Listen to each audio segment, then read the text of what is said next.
Welcome to the Board Game Barbecue podcast. We are on episode 248. This is brought to you by Advent Games and our amazing Patreons. Tonight I am your host, Adrian, and I will be joined by Sarah and Connor. How are we doing, Sarah? Hey, I'm good. How are you guys?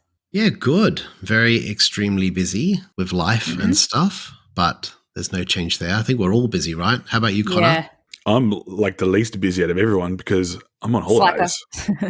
Yeah. Slacker. School holidays. You couldn't walk a mile in my shoes. Is that the same? Probably. Yeah, I think so. Yeah. Well, firstly, because they'd be way too big. It'd fall off. Yeah, It'd fall off immediately. So people who are sports fans would know this, basketball fans. There was this guy, his name was Nate Robinson, and he was really short. And Shaquille O'Neal, who even you guys would know surely. Yes, I know. So Shaq's like 7'2". Well, they had a race where Nate Robinson had to run in Shaq's shoes and Shaq had to run in flippers. And I think Shaq ended up winning because it was so hard for Nate to run. Anyway, that's what would happen if you wore my shoes. I'd feel like I was wearing flippers. Yeah. Well, what size shoe are you? Me, I'm a 12. Yeah. Okay, that's not like crazy. No, it's not crazy. Yeah, it's not like Sarah, I know people like size 5 feet. Yeah.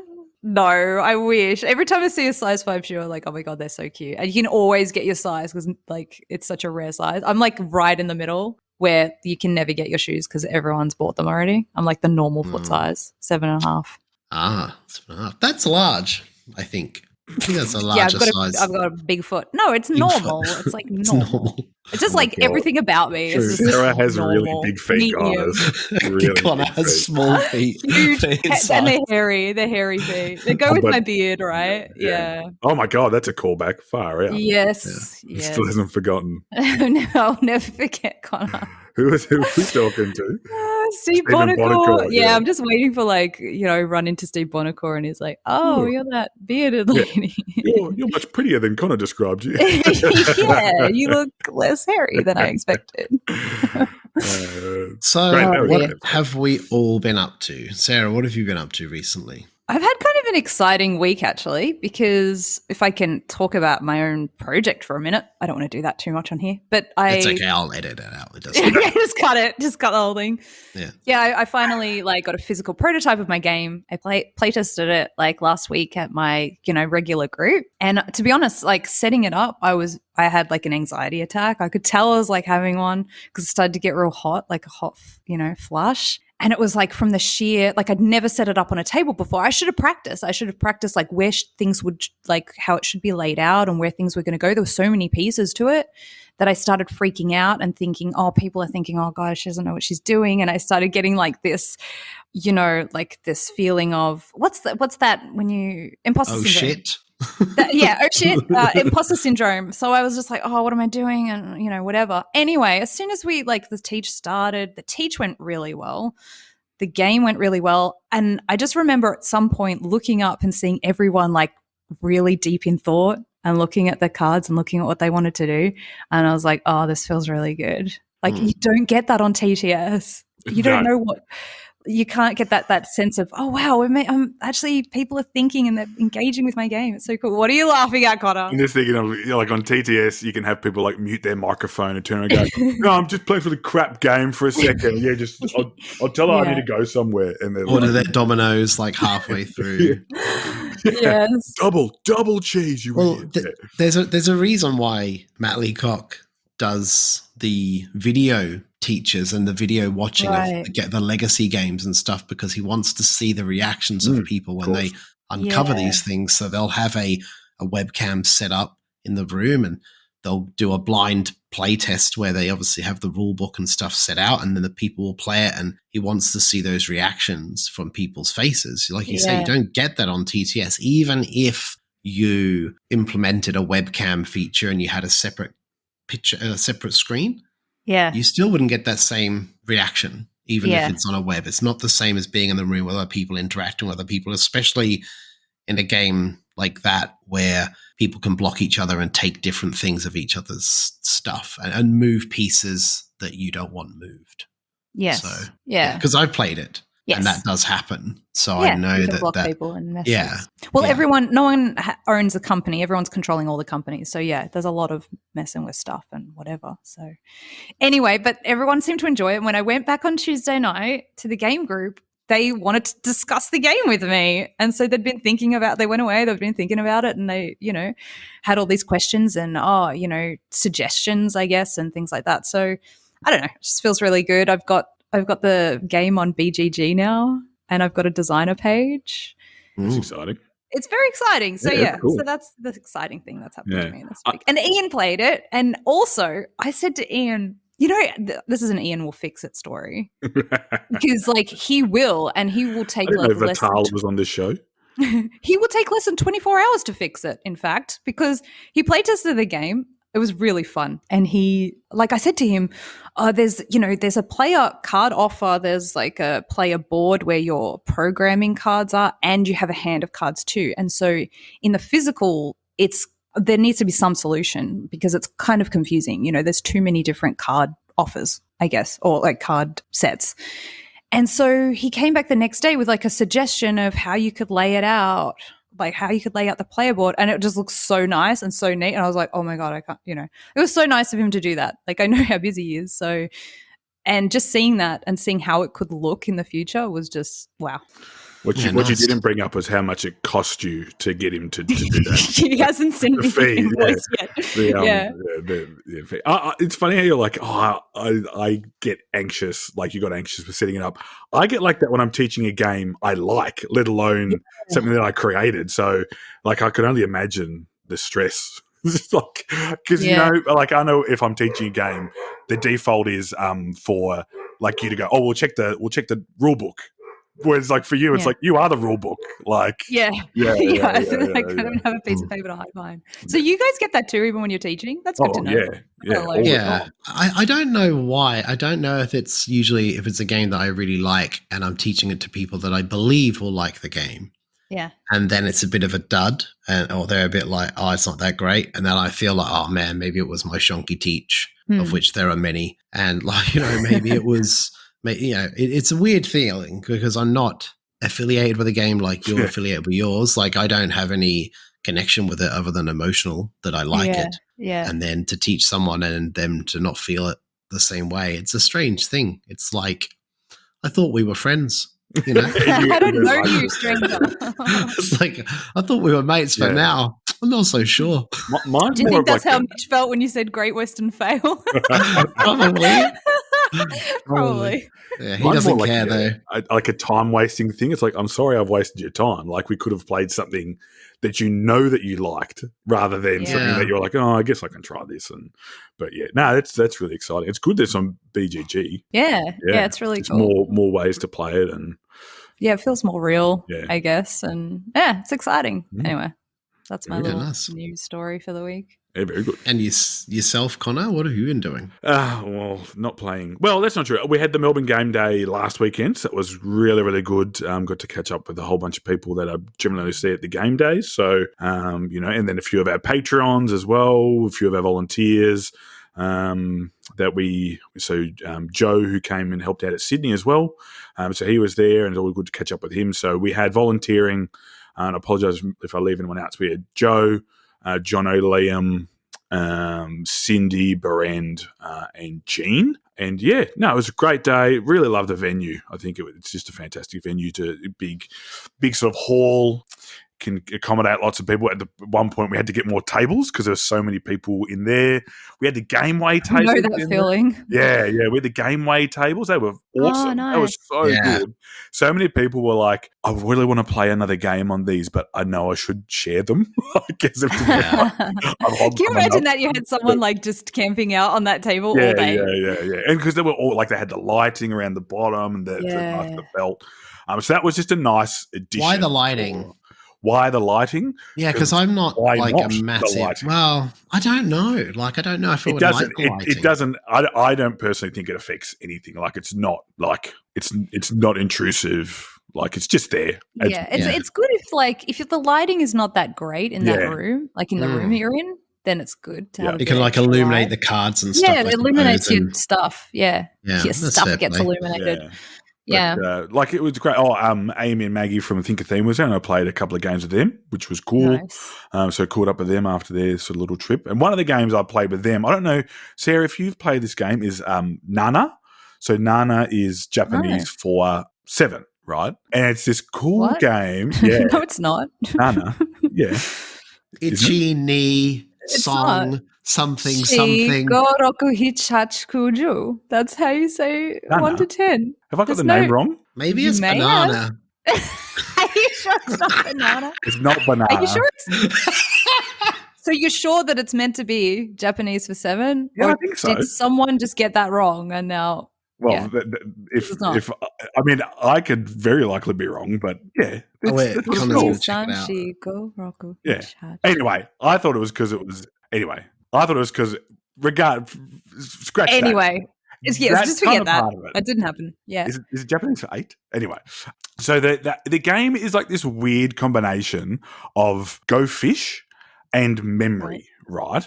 So you have these sets of cards. So your aim is to get these trios of cards, and you either need to get 3 sets of cards. Would it be or trio? Nana means trio, apparently. Oh, well, that must be it then. Yeah. So, yeah. You were close. I was close. If I subtract 5 from it, I was there. So it's about trios, right?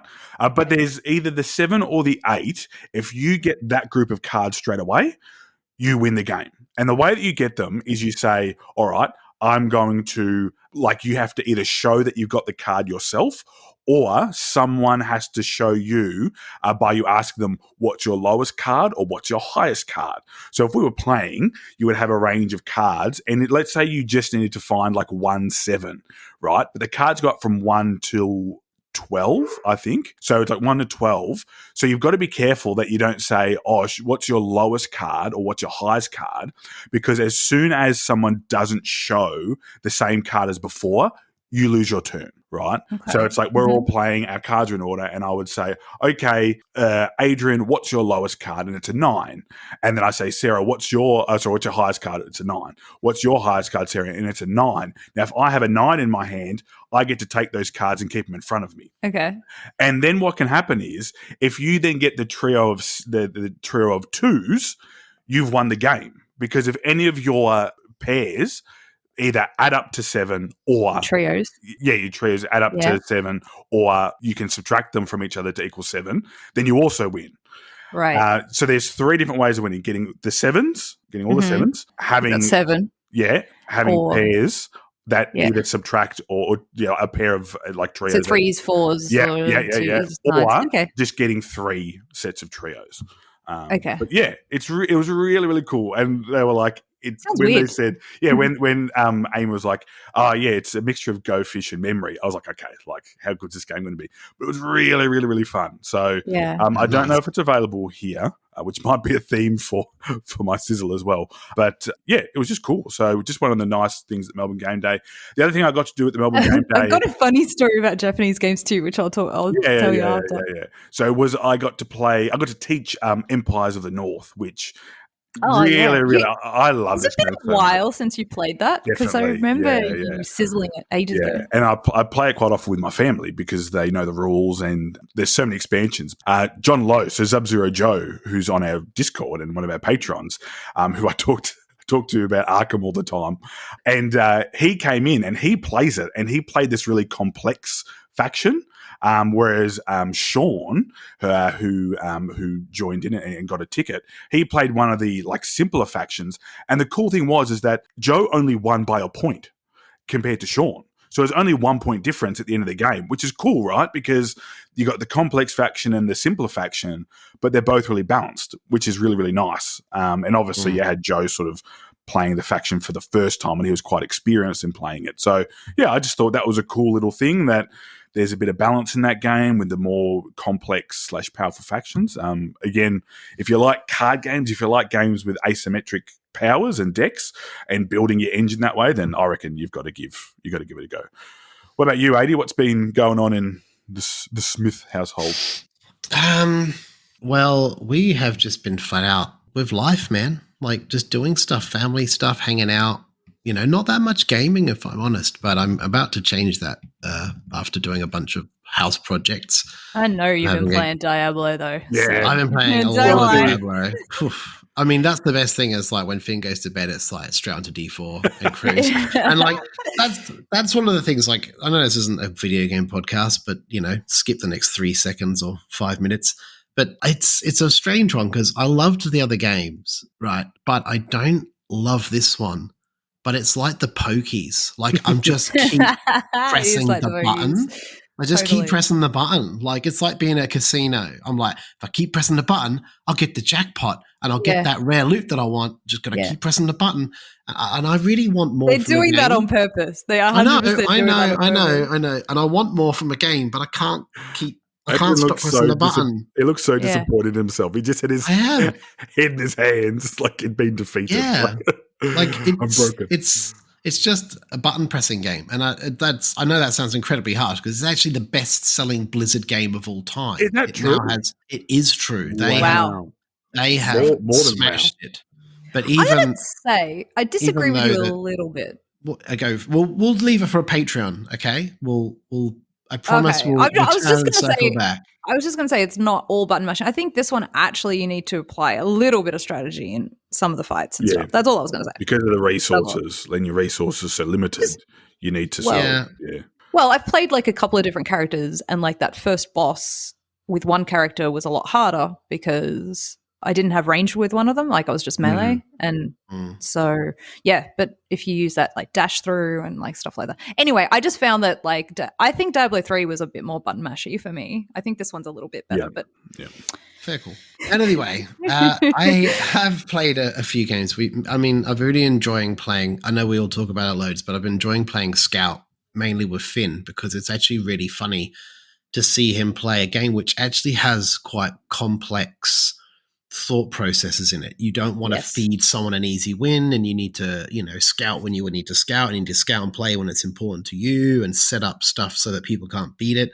And it's really funny to watch him do it. And it's also hard because when we play at 3 players, he can't hold all those cards fantastically at his age. Like he can hold them okay. What's my kid's not doing that? Hey, can't you get a little device? Like you can, but you know what? The amount of times that he's knocked that device over, it's not even worth it. We are not going down that road. The kids need to learn to hold the cards. I'm with you, Connor. You don't practice, you don't learn. But it's so frustrating seeing them though. But the amount of times that I've seen him sort of put them together because he's struggling to hold them, and I am carefully watching those, and I'm like, is he changing the order of them right in front of my face?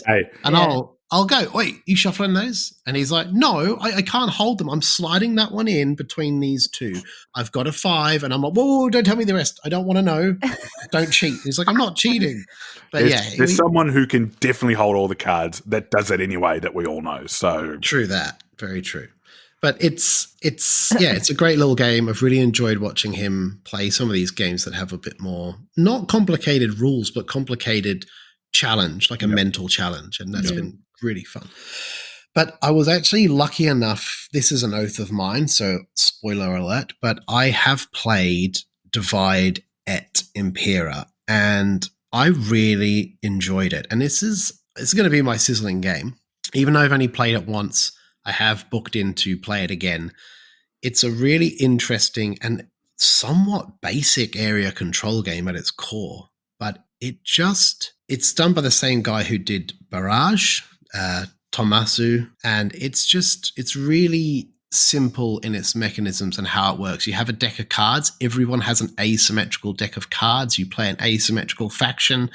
There's like a nuclear winter taken over London, and you're sort of foraging for different resources on the ground levels. You can also, the actual map is multi-layered. It took us a couple of hours to build the map because you sticky tape basically glue down bits together to build like a 3-layer map. And all of those map tiles are the same size. They're all approximately 15 centimeters by 15 centimeter squares, but every part of that map has different buildings on it and different connecting regions. Now, the game has a preset, so you can preset the game up, which is the one we followed for our first play. But essentially, you can just shuffle those out, deal them out, flip them over, and you've got a completely different map every time, which is quite cool because not only do you climb up on the buildings and use those buildings to your advantage to get across regions and stuff quicker, you also can build bridges, which are these like little, almost like a paddle pop stick, like a lollipop stick, that span building to building. So you can, if you can lay that down and it reaches across from one side of a building to another, you can build that bridge and cross from building to building, so you don't have to go back down again to the ground floor to cross a ditch or a ravine and then come back up again, which takes you longer. So the way the game is played is you all start with your own asymmetrical deck. Like I said, there's actually a market in front of you, which you have access to, and you can purchase from depending on what cards you play, because all the cards have all the actions on. Each turn that you have, of which in each round there's 3 turns, they have different icons on the card, just like any game. You know, it might be move, it might be forage, it might be purchase from the store, it can be even move your drone, because there's these different asymmetrical drones that are out on the map that do different powers and different things. Some of them can harvest, you know, double the amount of resources. One of them can actually fly and drop troops in on the ground and drop scavengers in locations that you can't usually access as easily. We only played with the 3 different drones because we played a 3-player, but it basically has these outposts on the map that you're trying to control, like hold the position type thing. As long as you have dominance in that region, you control them. And when you control the regions, if you can control enough of a particular type of region, of which there's tactics, logistics, and machinery, if you can, and they're different colors, red, blue, and green, so they're easy to notice on the map. And they actually, the map and everything looks fantastic. If you can control enough of those, you can unlock these special abilities. And once you've unlocked them, that's it. They're unlocked. If you lose those regions, they stay unlocked. So there might be some regions where you're like, if I time this right and I take over that, take over this, and if I can get enough resources into this area and control this area just for that one turn on the second round, I can unlock my cards, get a better power so that when I do other actions in a future turn, I have this sort of extra benefit. And all those extra benefits are drafted at the start of the game. Obviously, in the first game, I got no idea what half of them did. I was like, yeah, whatever. I'll take the one with the face on it and the one with the boots and this one with a grappling hook and blah, blah, blah. And it wasn't until the game kind of rolled on, I was like, oh, that's what that means. Yeah, that's not very good for what I'm trying to do. But the map was really clever, actually. I have to give them like kudos, like, or respect for the way they set up the map, because there's lots of little regions that have lots of different outposts on them around the map, but there's like a core area to the top left of the basic map which has 4 of those outposts in. So everybody wants to go there, because that, if you can control that one area, you instantly get 4 of those cubes controlling 4 outposts in one region. So it made it really interesting. And there was a point in the game where I did what I described. I took a couple of the smaller regions from the outskirts. I was like, this is fine. I'll hold these and hunker down with just a couple of basic troops. And then I really went for that one with the 4 outposts on right at the right time, just to unlock those abilities, which gave me a much bigger benefit going forward. There's also like a black market that you can purchase cards from. So I'm kind of confused whether I would call this a deck builder or not, because you are buying cards from the market. And if you buy a card, you have to discard a card, right? So you're never getting a deck with more cards than what you started with. But you're not shuffling, you're not drawing down cards, you're choosing your actions. So would you class that as a deck builder in essence, or not really? I mean, like, if your thing is you're randomly drawing them, if that's what makes it a deck builder, then I guess not. But you're still, if they're cards, I'd say, yeah, like, yeah. The building part is choosing, though, isn't it? Choosing. Yeah, so you're choosing cards from the market and you are swapping them out for lower grade cards. Yeah. You don't shuffle and draw down like in a deck builder. You know, there's no. Oh, they don't come back again? They don't ever come back? They do come back. I'd say that's deck building. Yeah. Sounds like yeah. But there's no shuffle and draw. You get to choose exactly which cards. Yeah, well, I guess that's probably more like hand management or something like that then, where you're not relying on the luck of the deck to get the actions that you need. They're always going to be there. And it's just a matter of cycling through them. Hand building. Yeah, like it's kind of like Gloomhaven, where you start off with all the cards, right? And then as you go through, you're shedding them. You have to lose one, but you're in full control. Well, you don't get new ones, though. No, you don't get new ones. That's right. Yeah, and you pretty much with Gloomhaven, if you take a full rest, you got to get rid the of control. One. But if you take a short one, it's at random. So yeah, I mean, it's a really beautiful looking game. It's a really kind of cool theme. Like it's that.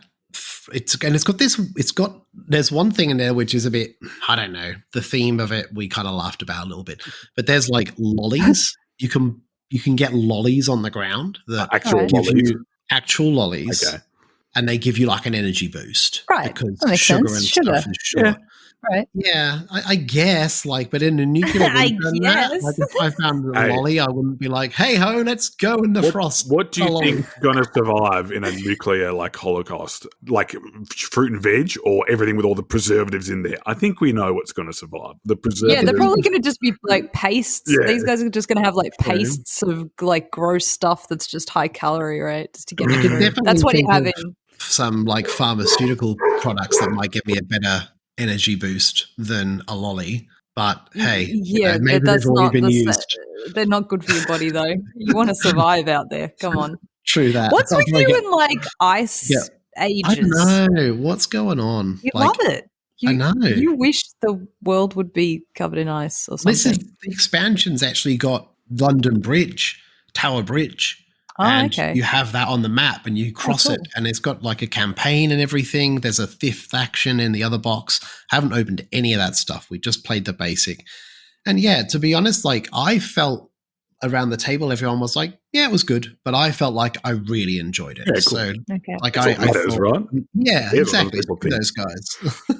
But like I really enjoyed it. Everyone else said it was fine. It was good. But for me, I don't know what it was. Probably the ice, Sarah. Yeah, I just enjoyed I enjoy an experience of playing one of those games. And we picked it up, read the rules, went through the whole thing, and played a whole game like that night. And for me, that doesn't often happen. I don't really have a game group of friends where we can sit down and go, we're going to get this done and we're going to play this game. So that whole experience from start to finish was really good for me. I really enjoyed the whole energy of the night of playing the game and learning it together and figuring it all out.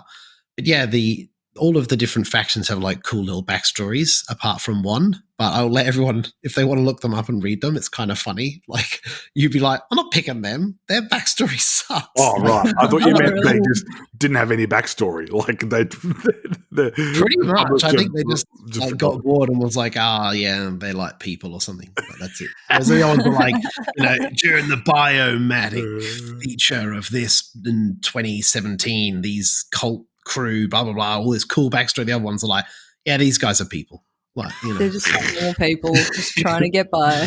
Yeah, no, it's a great game. I really enjoyed it. It's one of those ones where I actually late pledged it because I fell in love with Barrage, and then I found this was a game which was area control-y, and I like the area control elements of Barrage, but this is full on area control. It's not like a Euro game, and I was like, I love that so much. I want to give it a go. And it's a very, at its core, like I said, basic, but the decisions are really good. Like I felt that was the strongest part, choosing what cards I wanted from the market, timing all of my turns so that I was using them at the right time to get the special benefits and get the most out of each round, because each round that you play, you can only score certain areas on the map and certain things, and then the longer you leave it, the less points you get for those things. Kind of like a reverse of Barrage in a weird way for its scoring track on the energy track. Yeah. But yeah, really worth checking out. If anyone has a copy and they haven't tabled it yet, I strongly suggest doing it. It's not too hard to get through it. And the iconography actually makes sense. Like once you've looked at the icons and you've got over the rules, it's a real simple iconography to get through. So yeah, cool. Definitely going to play it again. I'm actually looking forward to playing it again. And it's abbreviated, isn't it? Like on the box. Yeah, so it's D.E.I. on the box, but it's Divide et Impera, which actually means divide and conquer. Yeah. So right. And if you look it up on BGG, you can look it up D.E.I. Yeah. So the card market didn't bother you at all? Like it wasn't like, oh, there's a card I want. Oh, someone else got it before me, and that kind of business. Yeah, that happened. I hate that. Yeah, I was like, oh man, like that card, I could really get that and do this or that, and then someone else would buy it, and I was like, oh no.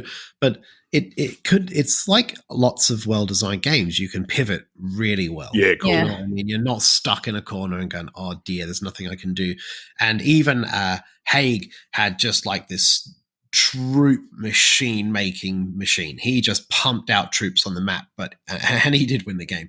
But we were still able to combat that. We weren't stuck and hindered by one player just being dominating. We could still do things that brought the game closer and tighter. So I'm assuming like if someone is strong in some aspect, they're going to be ignoring or like neglecting other stuff a little bit. Yeah, they might be stronger in creating troops, but they're weaker in moving troops and movements, and they can't move troops around as fluid as I can. And I can, as soon as they leave a little bit of space on one of those outposts, they might leave 1-2 fewer troops for it to be taken over. I can just run 3 guys over there really quick and just swipe it out of their hands. So yeah, it's good. Cool. It's interesting, Sarah, you asked about the card market, right? Because when I think of like a card market or drawing cards or things like that, I think of 2 games where the cards are really important. One's Everdell and one's Wingspan, right?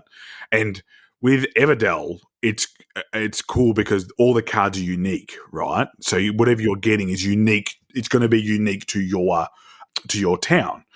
Whereas Everdell cards aren't unique, though. But they can be, like, as in no other card has that power, right? So like if you get the store clerk, then that's all right. There's multiple of those, but there's that's no right. But you have to get one specific card. Whereas with Wingspan, there's only like a certain amount of powers across all the birds. So it's like you go, okay, that's great because I know if I miss out on bird X, I can go for bird Y and I'm still going to get a similar power. So I don't have to worry about it too much. So I'm always caught in between like the having like unique cards that have unique powers and then having like multiple of the same power across different cards. So I don't like how do you guys feel about that? I don't know. It absolutely boggles my mind though in games where it works. You have like all these cards and they all do like different kind of things, but it still makes the game work. It's amazing. Yeah. But balancing balancing a big deck like that must be quite a lot of work, I imagine. But I suppose that's why that's the main feature. And why other games that like it's dice rolling and cards together and like a variable player powers, like they just fall apart because if you get a good run of things, like you can just effectively luck into a winning strategy as opposed to actually building it from the beginning. I think for me, I have to have like the Wingspan cards where it's like, oh, if I don't get bird Y, I can get bird X. It might not be as good, but at least I can still make it work. Yeah. Whereas in Everdell, if I'm like, I need the pigeon, I need the pigeon, where you flood those cards, flush those cards, where is it? And then you never get it. That just it kills me. I can't handle it.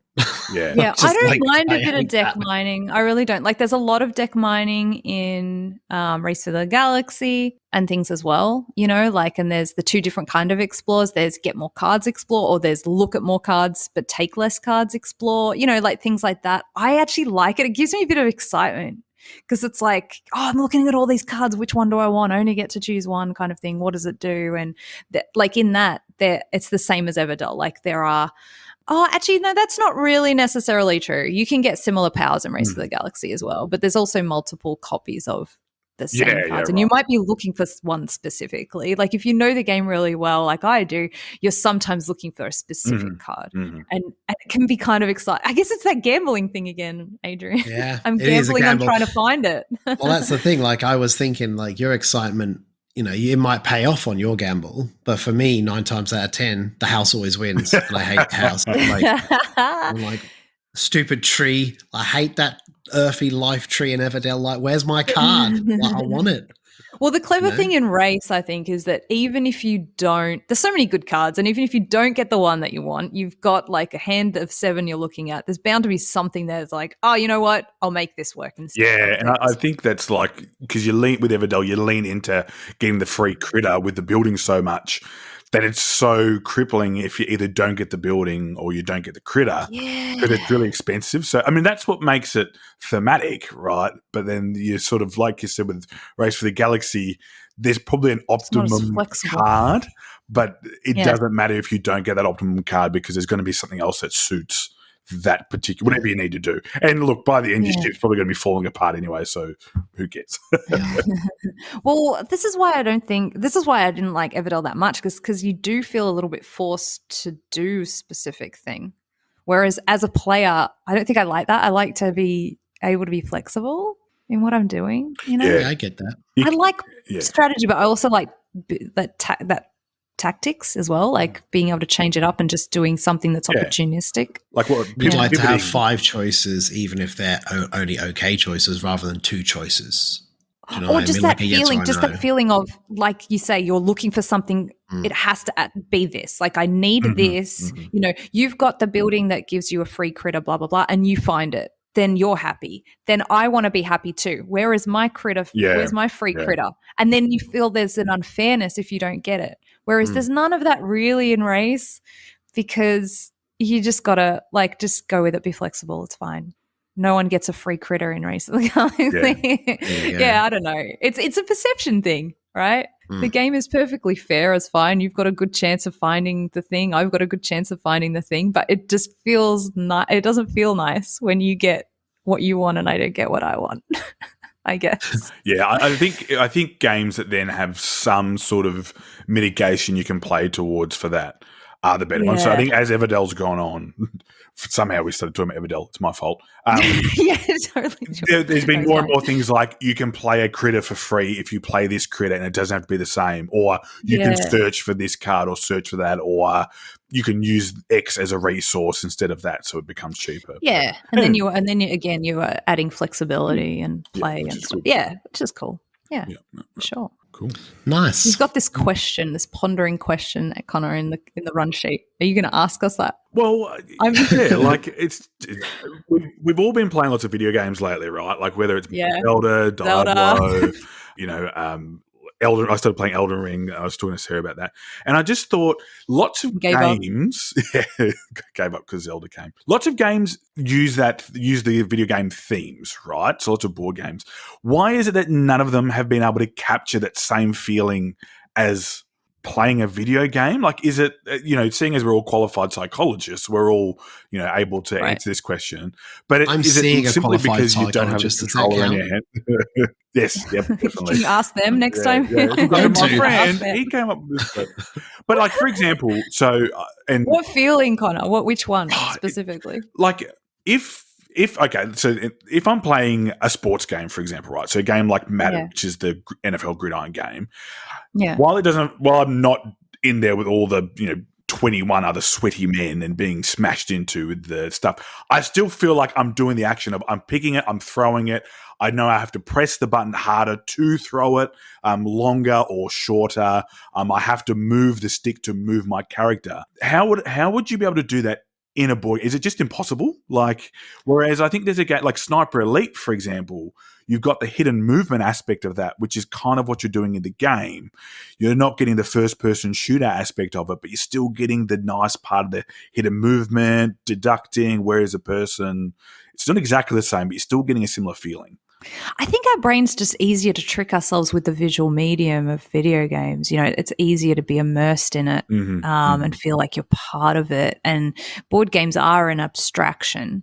There's little bits of cardboard that are representing houses and, whatever those lolly tokens were meant to be. You know what I mean? It's more abstracted and it is harder. And I think that is it. And I think that board games don't have that, and I don't think they will have it, but that's okay because I think they can still make you feel all the same emotions. Like you might, play Last of Us and, cry your eyeballs out, and you might play This War Is Mine and do the same as well. But it's just – so I think the emotions that you can feel in board games shouldn't be different. But I think that immersiveness is harder when you are – a little bit, it's a bit more of an abstraction. You're also, you're having to, like you said, you're playing the ball, throwing the button, blah, blah, blah. all that stuff in Madden. I'm sure it's fantastic. But it's like in a board game. He said that so sarcastic. Especially played on the Wii where you have to actually throw it. Oh, yeah. Oh, Well, so good. You need to play a dexterity game or something. Yeah. Well, that's the thing. In a board game, we have to wait for someone to take a turn. And that sometimes that kills a move. That might be 9 minutes. I'd never thought about that. How that let's just go on and talk about what are they called when you not a live action game, but real time game. Most real time games generally aren't well received. That's right. Yeah, they're just not. Like, imagine playing an NFL game that was like a real time board game, like you're playing a team and you're just moving all the bits. And it's air hockey. Let's play that. Yeah, that's right. Let's play that. That's good. Yeah.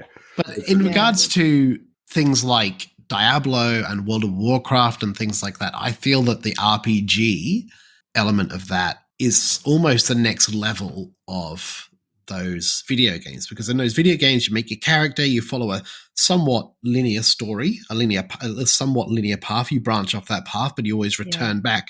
And it's the same in D&D. Like, you, depending on who your DM is, you can just go off on into another dimension and then come back to the storyline that they had created. So I feel if you want to create a character and do that kind of a thing, I think the RPG is the best way to go. Yes. And that eliminates that whole waiting, breaking the fourth wall by going, does anyone want a cup of tea? You're not waiting for anyone's turn. You're all part of it all the time. There's always something going on, except for when we played D&D, which was slow. Because everyone was like super like, oh yeah, let's investigate every little bit about our character. Oh, what does this mean? And Mitch is like, literally, I just want you to walk from this place to the next place.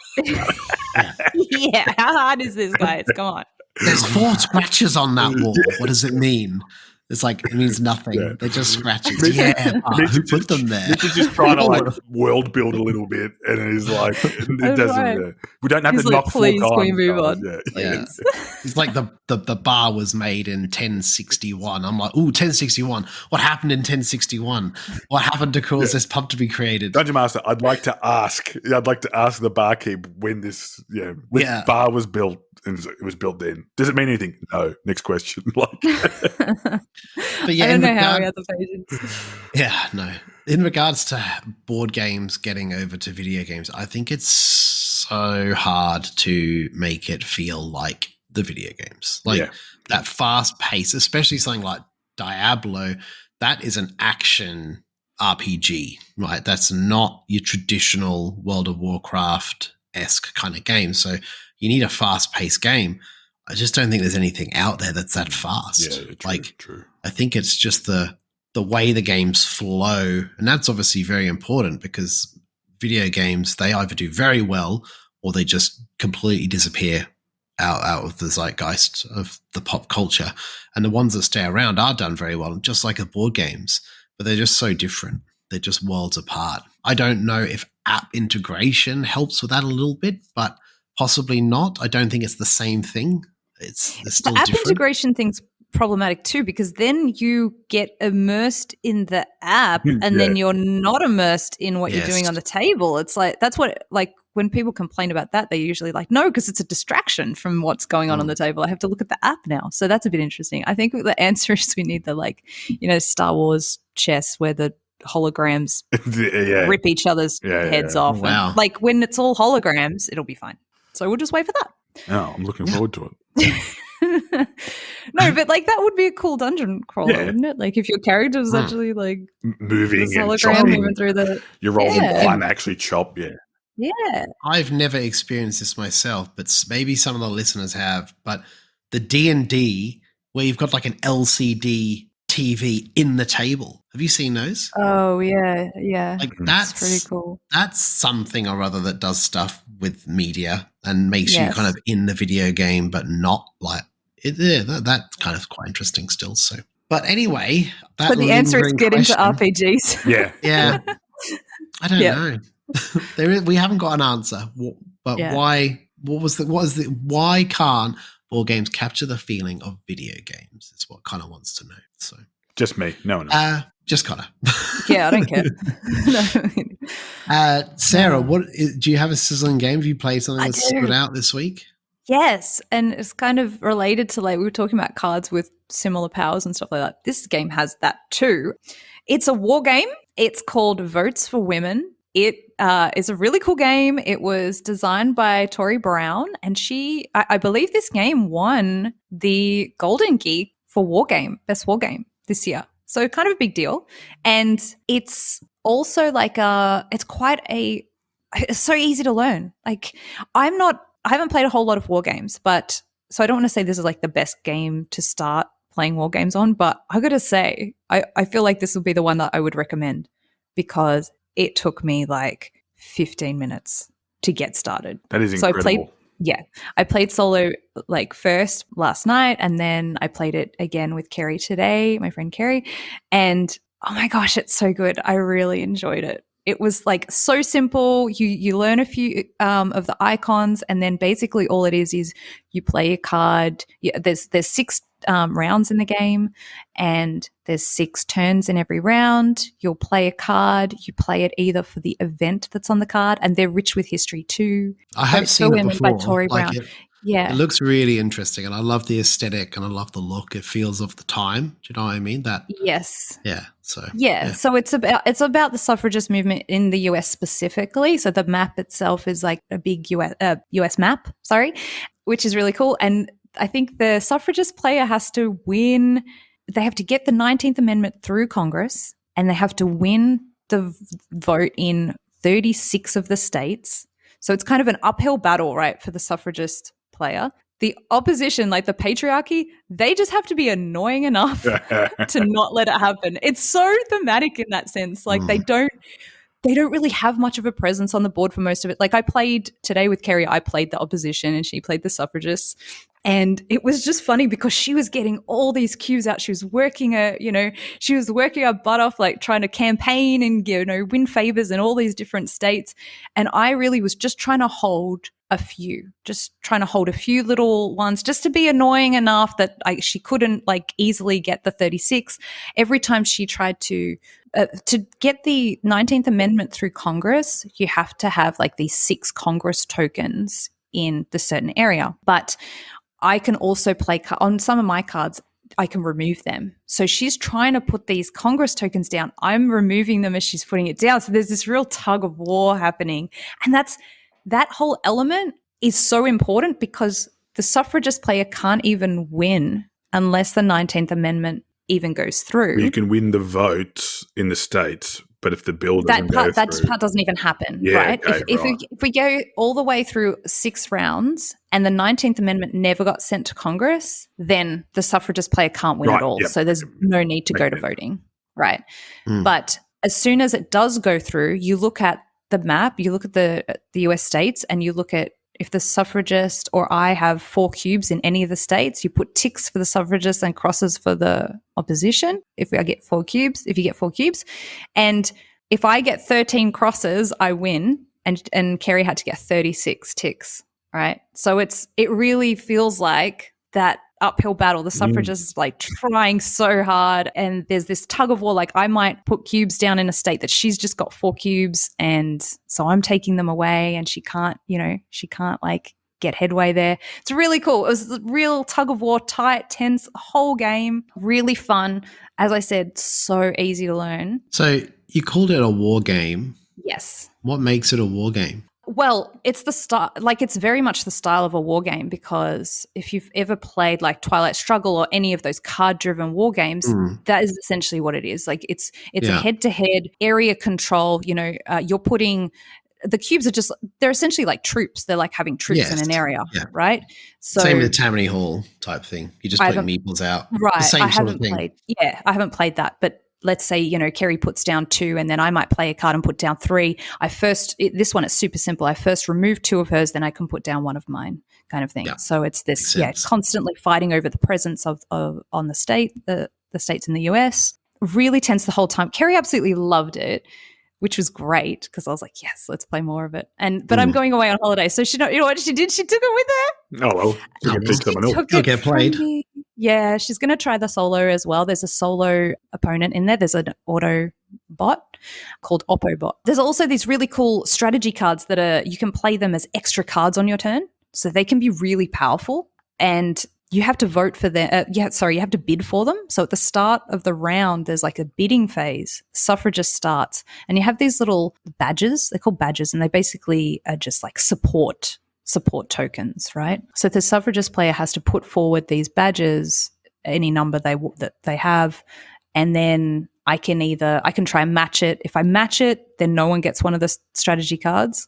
If I go above it, I get one. If I can't do it, then she gets one. Kerry managed to like outbid me, or she just was going badge crazy, and she did a strategy card every round. So I didn't get that opportunity. So she was a real shark with that, which I thought was great, because she was like, the map just was her cubes all over it. But I won because I just managed to keep hold of a few, enough states that when it came down to the final voting. So what happens at the end of the game? If 19th Amendment went through, which she managed to make it go through in round 5, you go state by state and you roll for it, right? So we were rolling. She had to roll a D6. I was rolling a D8 because of a special card that I played throughout the game. And then any of your cubes that are there, you get to add that to your roll. Right, okay. Yep, and you go state by state. And so it was super tense because it came down to that. We'd already finished the game and it was just that. And then I got the 13th state. So unfortunately, women couldn't vote. I was the bad guy. You were the bad guy. Yeah. Lucky it didn't end up that way. Well, it probably wouldn't affect us, but,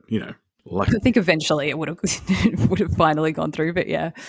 Yeah, it was good. I thought the design was really clean. It's really lovely. It looks nice as well. I love how it looks. I really love how it looks. Yeah, it looks great. So I'm a fan. I'm really looking forward to like playing it more when I get it back from Kerry. Yeah. and you think like, because it's got the bones of a war game, it's got enough strategy that you can try one tactic and then another tactic another time, depending on who you're playing as. You feel that you're able to do that? Yeah, it's kind of a mix of like, I know I can see like strategies I want to try. Like I definitely want to get more badges next time and try and focus on that a little bit more and not let my opponent get all of those strategy cards, right? I can see that now. But there's also, because it's a card-driven war game, you are a little bit tied to your hand, like what you draw at what time.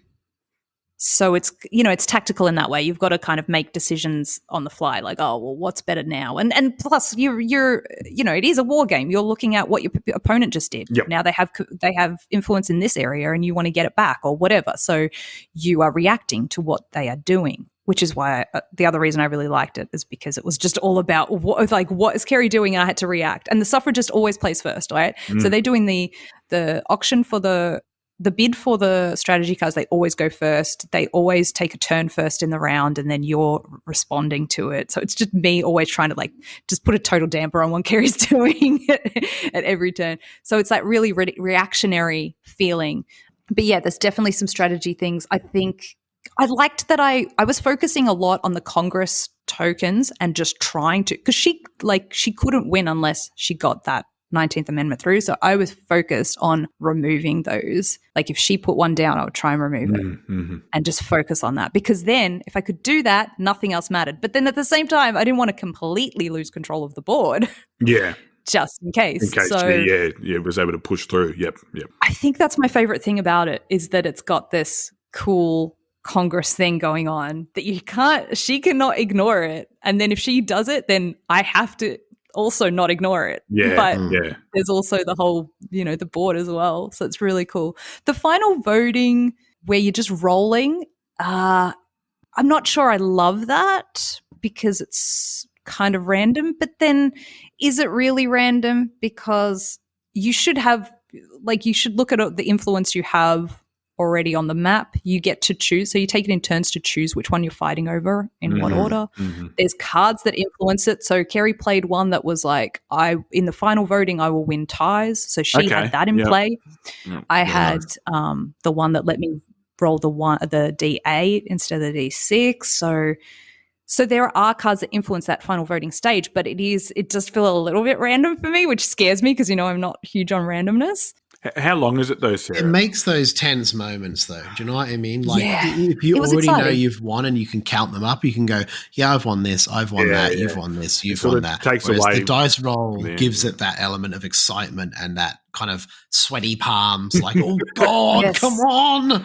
You know, Yes. oh, I fumbled a crit. There we go. I got it. a critical vote. I got a lantern down. Yeah, and you actually like the ticks and the crosses, they're actually these beautiful wooden pieces that you put on there, and it feels really nice when you're like putting, you know, the one that belongs to you on there, and then that's done. No one can put cubes on it after that, you know. Yeah. So nice. Cool. And and when the 19th Amendment goes through, you do you look at the board right then as well, and you also do ticks and crosses for whoever has 4 at that moment. Yeah. So you then you keep going. You can like put yourself in a position to be stronger, regardless of when the amendment goes through. Then, right? Because Correct. it's like, yeah, well, you can. you know, if you're the opposition, you could really go hard on that and be like, well, you can't win these votes. You're going to have to push it somewhere else. And then it might be down to a die roll. I don't know if I said how long is it, because if it's that long and it comes down to a couple of die rolls, that could be frustrating. Yeah, I think it's 2 hours. Yeah, Probably for a first play, but that's all right. it didn't feel like it. It felt really quick because we were both enjoying it just so much, you know. And yeah, the cards have a lot of, like I said, they got history, they got real people on them, and they've got like the flavor text and all that. And I've seen a lot of reviewers say, "Oh, there's this awesome, you know, book of the history of it and all that stuff." And I said to myself, I promised myself that I was going to read it. I wasn't going to be one of those people that was just like, oh, there's a book with all the history. And I was actually going to read it, so I had something to say about it. But then Kerry took it with her, and I didn't get a chance to read it before the show. And now I'm just like there's a historical booklet in there. Yeah. Oh, my friend. It will stay there. Yeah. There's also like historical documents in there, and like there's this really sweet, like a letter to this woman wrote a letter to her husband, and it was like appealing to her husband, and it was really sweet. I was like, what, don't you want us to be your friends, you know, friends and equals? And yeah, it's really cool. Like there's so many like real recreated documents in there and things like that. And so the flavor was good. The theme, like I said, the actual mechanics felt like the theme. Yeah, nice. What's and the I felt like again? a horrible Votes person when I won. Yeah, Votes for Women. Votes for Women. Cool. Nice. Yeah. That's and awesome. by the way, this was like such a nice thing. The publisher gave me this game because I was on Twitter and I was like a stalker. I followed Tori Brown, and like I just kept seeing this game, and I was like, oh, you know, it looks really good and I'd love to try that and things like that. But the shipping over here was crazy. And so I made a comment saying, oh, I'll see if I can, someone I know surely has this game, right? Someone would have backed it because it was on Kickstarter. And the publisher reached out to me and said they would send me a copy. Isn't that lovely? Sometimes it just pays to be a big mouth on Twitter. I don't know what the story is. I don't know what the lesson is. It pays to be nice. I was like, but you're never nice. So what are you talking about? Oh, ouch. Connor, I want to talk about a game that we actually played together, and I completely neglected to mention when we were last talking. What was that? We both played a game at the game day, and it was the best game I'd played that day. I loved it. I thought it was brilliant. And that was Queen Bees. Do you remember playing that with me? Yeah, Jay's game. Yeah. That was really cool. Yeah. That was so good. I think you'd really like that as well, Sarah. Yeah. He said it was inspired a little bit by Broom Service, but I haven't played Broom Service, so I can't comment on that. But I just found it was great. It was not a super long game, but it was interesting and a bit like not mind tricky, but like it's like, what are the other players going to do this round? I have to really try and figure out where are you going in the round? So your position. So the way the game works, if you don't mind me, Adrian, the way the game works is that you're effectively betting on nectar, right? So you have this hand of cards and you draw 3, is that right, 80? You draw 3 cards, and you have to play a card from your hand. So it's like the lead thing with a trick taker. So if you're the first player, you get to lead, and you either say harvest the worker bee or queen bee. So if you're a worker bee, you take a nectar from the middle of that matching color, and you move the jar of honey up one space because on the track. more on the track, because the further it goes up the track, the more that honey is worth in nectar. If you were to be the queen bee and you harvest it, okay, so if you are the queen bee, you harvest it and you get those points. But what can happen is that if enough people are the worker bees, they push it all the way to the end. It falls off and goes back to the beginning, so it's worth 0 points at the end.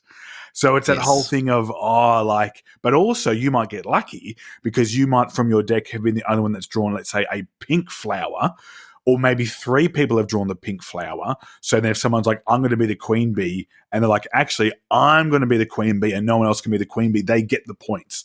But if it's not pushed up far enough, then you're not going to get many points. It was so good. I had so much fun playing it. It's funny, when I was going to be on this one, and I took old Pucho Nacho for a walk, I was like, maybe I should talk about, because you're going to be, maybe we should talk about what's working titles, Queen Bees, isn't it? That's sort of what Jay was saying. So it's by Jay Benedictson, who also is making Stoked, or he's made Stoked, and he's trying to get that produced. So a designer from the Goldie.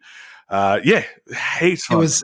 It was really fun as well because it already has it has those games where when you play it with a group that you know, there's always like a meta in that game. And it was like near the last round, and I think I sat next to you again. I think I was sitting. I don't know. Maybe I was just looking at you. I wouldn't have sat next to me. I can't remember. It's true, but I picked the blue flower not for any strategy other than I know that you support a football team that's blue, so I know that you would pick it. So if you queen bee'd, I'd queen bee over the top of you just to annoy you. It already has that kind of level of engagement where, if you know your friends well and you know different things about them, you get that next level of a game out of it. But then even that you talk about that, right? And it's like the meta of your group could be developed of, no, you never ever queen bee something to start with, right? Because you just wouldn't do it.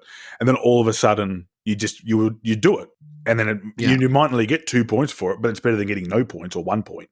So it's like, well, I'll do it. But also because you're drawing the cards at random, you never quite know. And it gets to the point where you might be the only one left with cards because no one else has them.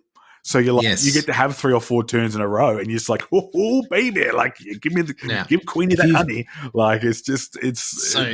It was really, really fun. If you've picked flowers different to everybody else at the table, Sarah, and they've led off with red flower, pink flower, orange flower, but your flowers are white, yellow, and blue, there could be a point where they flush out all their decks, and you're the last player left, and you've got cards, and you can kind of play that game to your own advantage. It was really interesting. That never really happened. We had a couple of people who had 1 card left, and they would take their own turn and get a nectar for it. But there's a potential to but you're also completely different colors from other players and smash it. You're not then having the worker bees push the honey up the track, giving it more value. So you might get points, but you're not getting a whole lot because it hasn't been pushed up. There's also like end game goals or in-game goals as well. That's where right. It's like if you can get 2 red nectar, 2 pink nectar, 2 green nectar, you get a bonus like victory point set and stuff. It's very good. And at the end of the game, Jay, please, in the podcast chat, if I get this wrong, at the end of the game, you have to give back your 2 biggest piles of nectar as well. So it's like, and then you get scores based on what's left. So it's like you don't want to lean too hard into one particular one and take all of it, because then you end up with it all. You want to spread it evenly, but it's hard to spread it evenly. Yeah, very, very clever. Yeah. So he's hoping he sort of maybe gets a bit. It was really good at the end because everyone had forgotten that rule. Yeah. It was one of those, loads of people forgot that rule, and they were like, I've got 18, 22 and all this. And he's like, but those don't count, And he's like, what? What do you mean they don't count? And he's like, remember I told you at the start of the game that only these ones count if you've got too many and stuff? And then they were like, what? We were all like, we straight up forgot that. Like, I forgot that rule. I remembered, but I did so badly it didn't matter. Like, I was playing a terrible game, but I was having a great time. But it's really worth, I've just looked at his website. I'll put it in the show notes actually, but it says looking for a publisher. But yeah, I think this game is brilliant. I really enjoyed it. The production quality was great as well. So. And if you want to play it, you can probably easily do that if you're in our Discord, because he's in the game design channel asking people, he's asking for playtesters all the time. So, yeah. And he's literally one of the coolest dudes that I know. Jay is hands down. So, yeah. Hopefully he'll be at a Brisbane Game Day again and play it there even. So. I got to play a game that I've been hanging out to play for so long because it's out of print. So I can't really get a copy of it. So our friend Gene, friend of the show Gene, who is a patron and a volunteer at our Melbourne Game Day, he said, right, Connor, we're going to play a game together. He said, you've got two choices. It's either Cthulhu Wars or Chaos in the Old World. And I was like, Cthulhu Wars, not really my thing, but Chaos in the Old World. So you are the 4 Chaos gods in the Warhammer universe, or the Warhammer universe. Doesn't even matter if it's 40k or Age of Sigmar or Warhammer Fantasy, who are Tzeentch, Nurgle, Khorne, and Slaanesh. And what you are doing in this game is you are trying to exert your chaotic authority over the old world of Warhammer.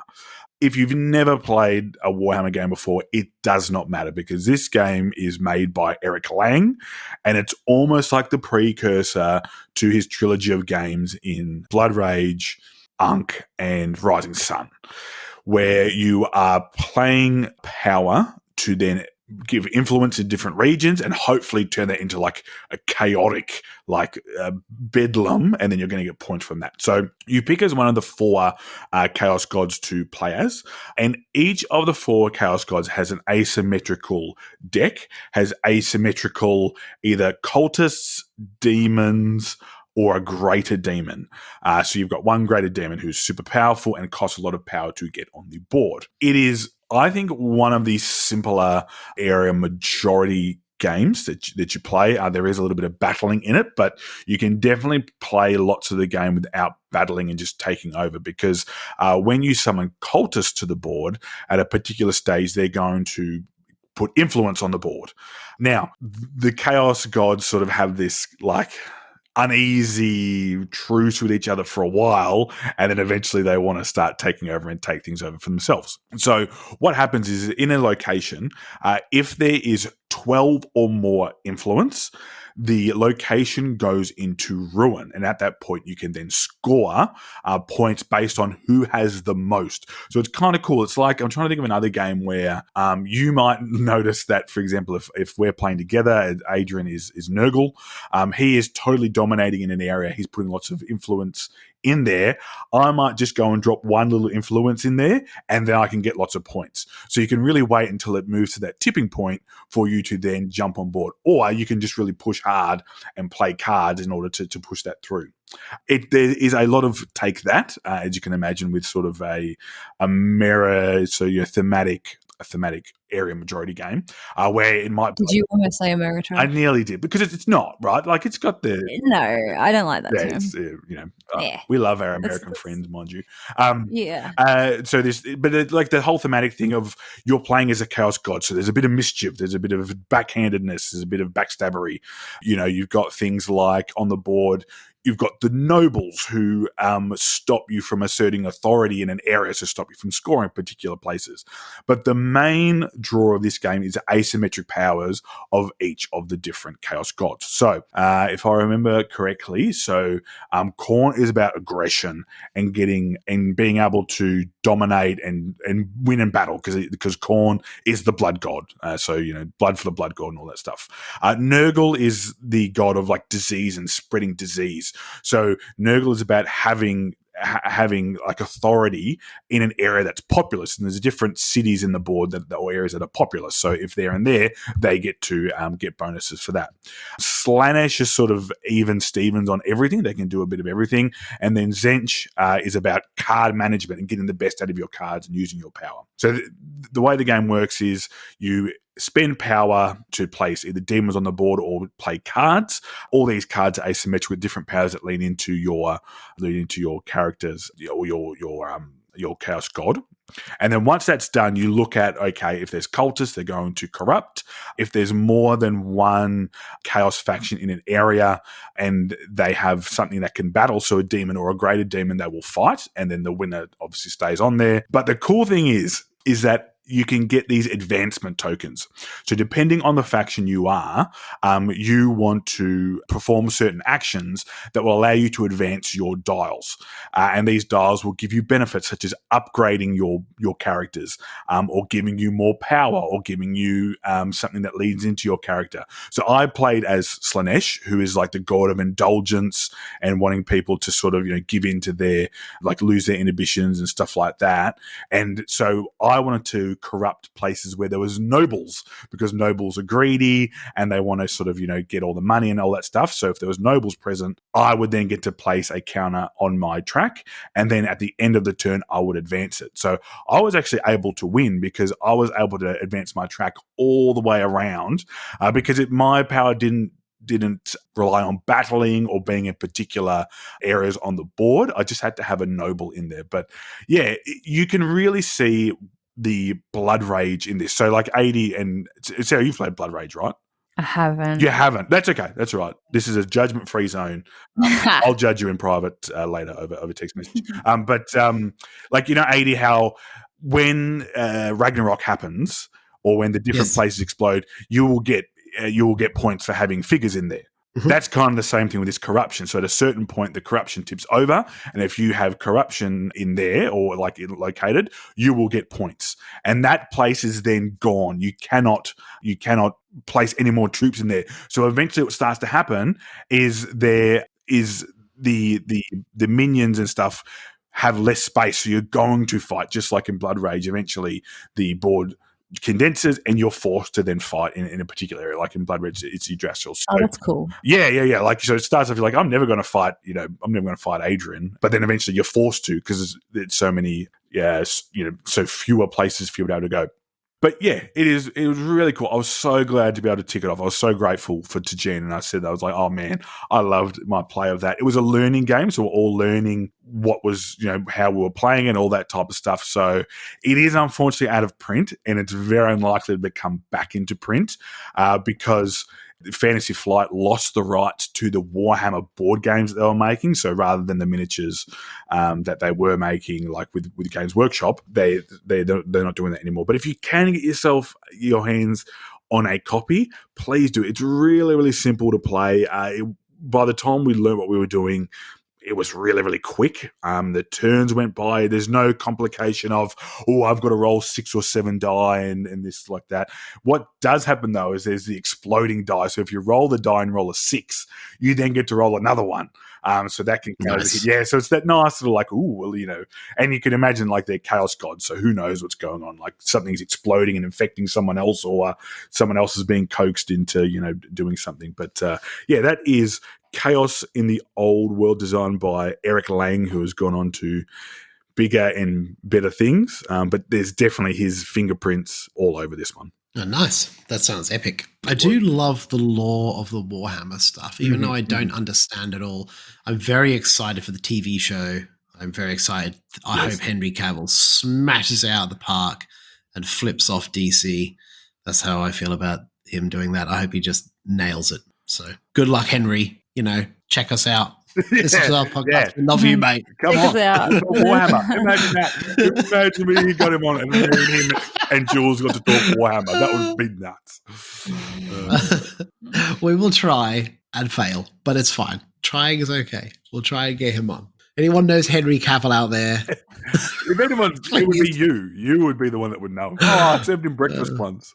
Yeah, probably. I'll find out. I'll talk to my people. I'll talk to Chris.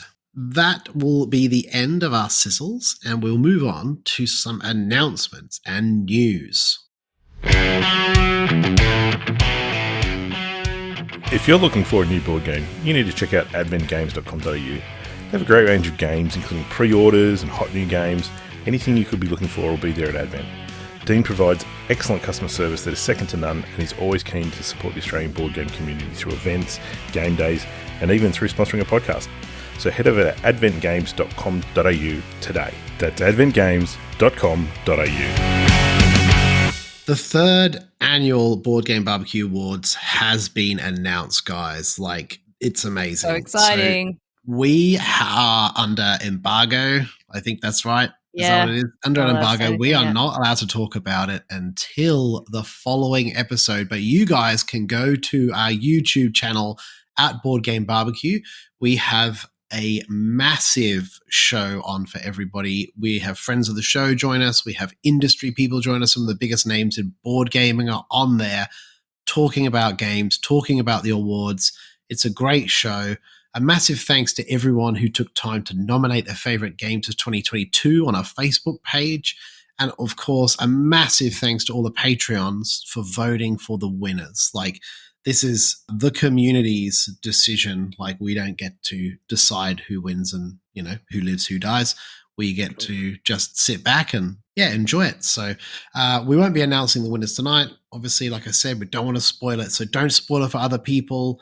We will put an announcement in our Discord and our Facebook saying this is the channel to talk about it in. So, thanks everyone for joining us. And also, like, this is obviously behind the scenes stuff, but a massive thanks to Dan. Like, he did put an astronomical amount of effort into this, contacting publishers, designers, different content creators, different people who've been on the show in the past. Yeah, so well done, Dan, man. He does an amazing job. He even let me record my segment twice. Yeah. Only twice, Connor. Wow, well done. Yeah. He did good. The first time was great, except I sounded like I'd put shoot a brick. Yeah, a grater against my throat. Yeah. So, cool. We will then move on to last week's question of the pod and do a bit of a recap about what is your favorite rare game in your collection. So, for those who haven't engaged with it on our different communities, we just sort of switched around the question a little bit from last time, but it is, as it stands, the one that we posted on our channels was, what's your favorite rare game in your collection? So, Connor, do you want to talk about the Facebook contributions? Certainly, because actually, I'm going to save the one I picked first for last because I reckon it's great. I think it's the same as mine because I was like, I think this is amazing. You go for it. So JB says, soon to be Dogs of War in Imperium the Contention, another great rare game. Bruno Baronet says Glory to Rome, Volume 1 or I.V, so I'm guessing that's like 1.5. Would that be the black box of Glory to Rome? Is that like the Schmicko one that no one can ever get anymore? I don't know if that's black box or a different version because I think he would have just said black box. So maybe that's like the OG. I was like, I don't know. Yeah. There's so many different versions of that, but you can't get any of them. So no, true. So all of them. Yeah. So Mark Buhager says Euthia, which is coming. It has been on Kickstarter again, so it was gone. It was not available. Coming back, gone, and then coming back again. Gone again. And then our friend Thomas Rosner says, "Wow, the board game." World of Warcraft, not WoW, World of Warcraft, the board game, with all the expansions, still loving it. I've seen that game go for like $500, like on some marketplaces. Wow, and because really? both my brothers have been massive WoW fans in the past. I was like, maybe I can get it for them for like, you know, a cool like Christmas gift. That's not like one of those gifts that you're like, haha, I got you a funny gift. Here's WoW the board game because it cost me like new mortgage. Like that's not how it works. So sorry, Team. It looks amazing as well. So good. Like, maybe we should all fly over huge and play with him. Yeah, that's it. It does look good, and I don't know anything about it. I'm guessing it's some kind of area control war-y type game because the minis are different colors. But Thomas, enlighten us in the Discord. What is it all about? Because maybe it's the game. Maybe it is the video game, Connor. It's like that you needed. Oh, yeah. It was there all along. Get your $500 out. Done. Okay, Sarah, would you like to do our Discord contributions? Stuz says, Gates of Mara is my favorite rare game. Upgradable worker placement with layered area control mechanisms. According to BGG stats, it was published in 2020, owned by 185 people only, and played 101 times in total. I enjoy King Hill and Hard City and own the classically rare Shadows over Camelot. Yep. I've got that one too. Lauren Lauren said not rare, but certainly harder to find would be Tigris and Euphrates, El Grande, and Let's Make a Bus Route. Damo says, I've been lucky enough to source some rare games that have become favorites. The standouts are Tigris and Euphrates, the Wind Rider edition, El Grande Decennial, and Madeira, first edition. Still hunting for Nippon, though, one day. Yeah, that's a bit of a sad story because that company didn't. Oh, what are they called again? I don't know, but it looks like you can't get those ones for quite some time. Kev said, mine is Quantum, one of my favorite games that also has sentimental value. I brought it to Melbourne Game Day and had a great game, even though I lost, and happy to bring it anytime if someone wants to play. Yeah, Kev. Big Nose says Illimat is somewhat rare. I think intentionally so because the people who commissioned it wanted a game that looked like it would be played in various obscure locations by a secret society. That's getting pretty meta right there. Stonecutters. Yeah. What about you guys? Do you have any rare games that are your favorites or a favorite that is rare? So I'm quite shallow.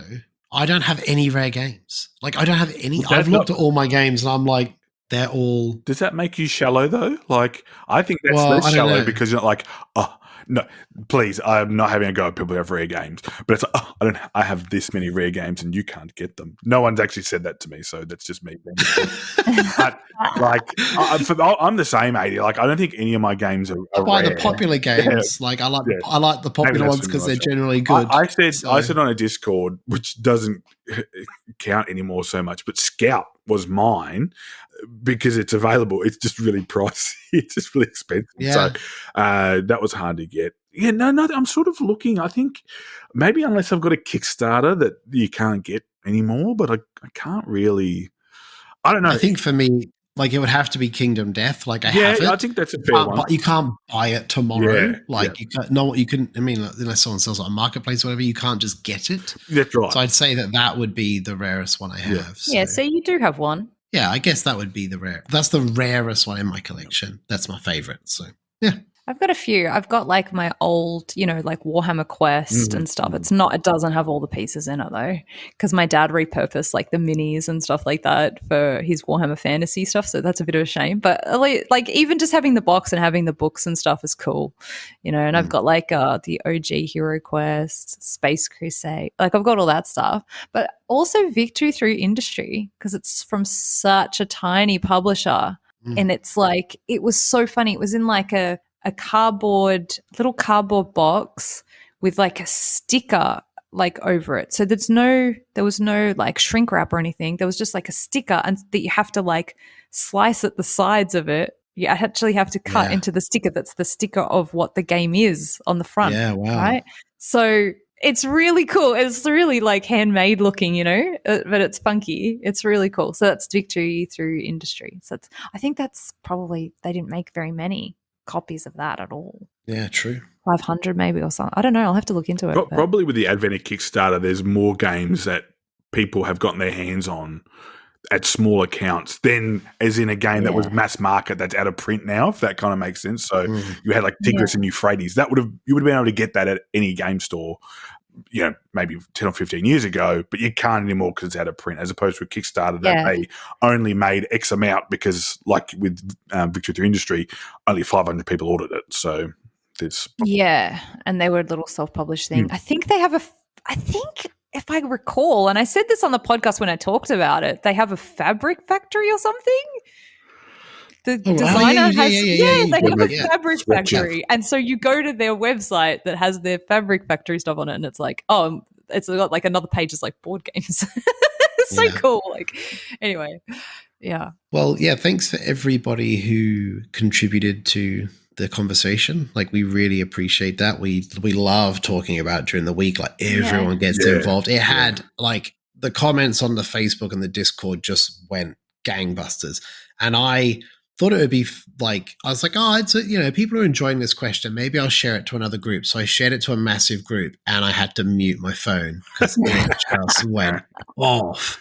It was like bing, bing, bing, bing, like constantly like updates to that. So I had to mute it. But I think there's a little bit of flexing. I did actually put that as my above the question of the pod, I just put time to /flex because it was time to flex. So Connor, you've got one more, right, to flex. What? What's your one? I've got one more to flex. Yeah, you missed your original one that you were going to put at the top. Oh, yeah. You wanted to save that one for last, remember? You didn't read it out. He's forgotten. Of course. Sorry. Yes, oh, here we go. Oh, sorry. Yes. So Jess Rachel says Dungeons and Dragons electronic computer labyrinth game. The name rolls off your tongue like half set cement, and it's your favorite hidden movement game by far, and is nearly as old as me. Well, Jess, then that can't be right. Is it 21 years old then, Jess, if that's the case? Because, that's... I just say everyone's 21 years old. It's just a safe thing to say. Unless they're like 19 and they get mad. So apologies. But I just thought Dungeons & Dragons, the electronic computer labyrinth game, is like such like a late 80s, early 90s thing to have.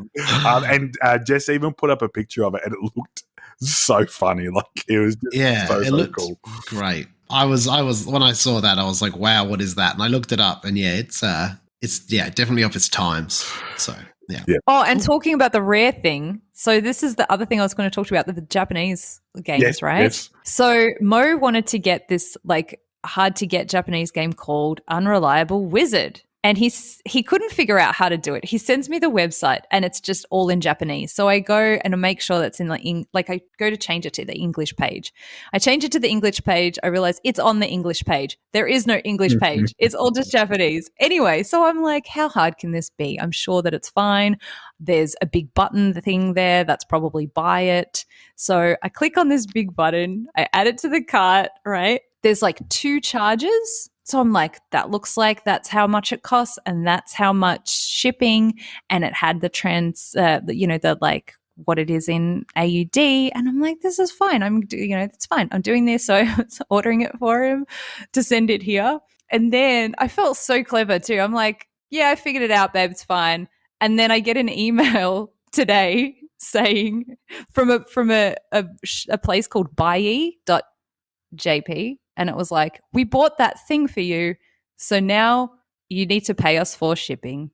And I'm like, I thought I'd already done that. And it's like, you've got 30 days to pay for shipping or this thing disappears. So yeah, they just buy it for you. They buy you the thing that you can't get in Australia from Japan. Now it's in their warehouse, and now I have to pay for shipping. So it ended up being like way more expensive than I thought, because at first I was like, that's very reasonable. And now it's not that reasonable for only a 54 card, deck card game thing. Yeah. Anyway. Well, I mean, that's how much Scout costs. So, it's fair enough. Yeah, actually, it makes sense. I get that's why card games from Japan cost $50 here. But I thought it was really funny because I thought I was so clever, and then I got that, and I'm like, okay, so that's what that is. So if anyone sees DE.JP, I mean, people probably know what that is. Yeah. I just didn't know what I was doing because it was all in Japanese. Hand on heart, I've never heard of it before. So it reminds me of those people who are trying to be like, oh, we'll buy your BGG geeked up bits in America and keep them in our storeroom and ship them back to Australia for a cheaper price. Yeah. And it was going to be the same thing. It was going to be the same cost. And they thought, the difference would be so small. I'll make a buck out of this. I don't know if it's common knowledge, but BGG now do $8 shipping to Australia. Nice. That's awesome. We bought it was only the small things, some other little upgrade bits, and it was $8.95. So they have become more competitive with that. Anyway, I was thinking, and I know that Sarah likes to talk about this a little bit, I think, but I want to talk about it in an open forum, then pose the question. How do you feel about hype in games? What does it make you feel? Why do you want to ask me this? You're just trying to make me angry. He wants the Hulk to come out. You need that gif of the bait. Yeah, that's bait. You know it's coming. That's bait. I'll start it off. Okay, I don't feel as if I get as whirlwinded and caught up with hype as I used to. I definitely used to get more caught up in hype. Arc Nova being one of those games. We got that quite early actually on the podcast, and I remember getting it, and I remember there was a little bit of a buzz around it in America, but it hadn't really kind of taken over and done what it's done already. And I got it, and I played it, and I loved it. And I was like, this is a great game. I really enjoyed it. And after playing it multiple times, it definitely petered off for me. Like, I didn't want to play. I'm happy to not play that game ever again. Like, I don't hate the game. I do enjoy it, but it's very long. And there's other games of that length that offer me something more than what I want in a game. On Mars, an 18xx game, something like that. Because it can be that long. It can be like a 4-hour game, if it's a teach and starting off. Anyway, that game has a tremendous amount of hype around it. It's number 4 on the BGG top 100, or top all games of all time. And I wonder, I know those stats are a bit funny. I don't understand completely how they work, but I feel that hype came up. That game was everywhere and getting played by everybody, but I don't hear much about it anymore. I don't see many people playing it. I wonder if people are still playing it, or I wonder if, because of the BGA implementation, I wonder if more people are just playing it on BGA because it's convenient, and that's keeping those stats and those plays up there, because many of us, including myself, keep the stats for their online plays, and I mark it as location online, so I know my online plays. I'm learning stuff from the death stats rulebook as I go, so I can get better at keeping stats, because I am rubbish. And I keep forgetting too. Yeah, it's so bad. But anyway, how do you feel about hype? What creates hype? Like, look at Earth, for example. Yeah. Earth is a game with monstrous hype, and it does have really cool mechanics. I haven't played it myself, but many people I know have played it on BGA, and playing things on your off turn is awesome. You want that. I feel like in a game like that, it's amazing. It's always nice to be doing stuff when you're having your downturn or whatever. If someone picks an action, you get a lesser action of that, and you can all simultaneously do the thing, and then it becomes someone else's turn. So you don't feel like you've waited for that 9-minute period that I was talking about earlier in the show. Mm. How do you feel about hype in general? Not even that, getting caught up in it. What do you feel causes it? What do you feel that people, love about it? Well, what I think it is it comes from the bigger games, from the bigger publishers. They have money to send out like a lot of copies of games to the right people. They can pay people to do previews. They can do all that stuff, right? The marketing machine is very real, okay? And I think you touched on something earlier. You said that generally, I like what everyone else likes because they're good. Like, I like these non-rare games because they're good. And yes, these big publishers, they have, they want to like produce a game that's probably going to be well liked. They are kind of on the pulse of what people are getting into at the moment, right? They're not usually ahead of the curve with something new and out there. So for me, that's not what I want. Yes, I'm sure that like this next hype game is decent, but it's probably it's probably going to be very safe. It's for the masses. It's for a lot of people. That's where I see hype games. So I generally don't get excited about hype games. Hype turns me off. If I like listen to someone say something about a game it has something completely different, it's like this designer or self-published person, because usually self-published people, they don't have to be safe. They can do any kind of crazy stuff with their games. Mm. And if someone tells me that there's something crazy, I will check that out and I'll get hyped for trying that. I don't get hyped for hyped games because I just feel like they got to play it safe. They just have to, because they're trying to capture a larger audience, and that's probably not me. I'm not in that. And I don't know if this is also a little bit to do with... You mean safe with theme and stuff as well? Like why Coffee Traders was never nature. Cocaine Traders? Because originally it was that, and they swapped it. Hey, I like coffee and I grow coffee, so it's fine with me. I loved the theme. But yeah, more, I think I would have enjoyed the other theme just as much, because it's out there. It's not safe, like you say. Like I want something different, So. Yeah. Yeah, and I'm an adult. Like, I don't mind an adult theme. I'm not doing cocaine but I enjoy right now. No, the theme of it. Yeah, I enjoy the theme of it. I'm an adult who likes that stuff. I watch gangster movies and stuff like that. Doesn't mean I'm a gangster. Like I can enjoy those things without having to partake in them and enjoy them from a different angle. So I don't mind risque themes.